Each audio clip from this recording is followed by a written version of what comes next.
ഇലാഹ ഇല്ലല്ലാഹ്. അല്ലാ വെക്കുന്നിടത്ത് നാവ് ലാ വരുമ്പോൾ എവിടെയാണോ തട്ടണത് അവിടെ തന്നെ വെച്ചിട്ട് ഒരു അല്ലാഹ് സൗണ്ട് ഉണ്ടാക്കണം. ഇതുവരെ പറഞ്ഞതൊക്കെ ചിലപ്പോൾ പാളിയിട്ടുണ്ടാവില്ലേ? ഇവിടുന്ന് അങ്ങോട്ട് ശരിയാക്കുക. അല്ലാതെ എന്ത് ചെയ്യും? ലാ ഇലാഹ ഇല്ലല്ലാഹ്. ലാ ഉണ്ട്, ലാദുണ്ട്. ലാദ് വലദ്ദാലിൻ. അത് നാവ് റൈറ്റ് സൈഡിലോ ലെഫ്റ്റ് സൈഡിലോ രണ്ടാലൊരു ആ നീളം മേലെ അണപ്പല്ലിനോട്, അണപ്പല്ല് എന്ന് പറഞ്ഞാൽ അറിയില്ലേ, അണപ്പല്ലിനോട് ചേർത്ത് വെക്കുമ്പോൾ ലാ വലദ്ദാ, അതാണ് വലദ്ദാലിൻ. മറ്റേത് ലാ ലാ, രണ്ട് പല്ലിൻ്റെ ഇടയിലൂടെ ലാ ലാ വലല്ലാ. അത് വലല്ലാ പറയരുതേ. എന്താ ഉദാഹരണം? الظالمين إن الظالمين إن الله لا يهدي القوم الظالمين.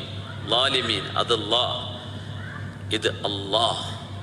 നമ്മുടെ നാവ് മേലത്തെ പല്ലിൻ്റെ മുകളിൽ എന്നാണ് പറയുക, മേൽഭാഗത്ത് തട്ടണം. ല എന്ന് പറയുന്നിടത്ത് വരണം നാവ്. ല അല്ലാ അല്ലാ അല്ലാ അല്ലാ, അങ്ങനെ പറഞ്ഞു. അല്ലാ അല്ലാഹ്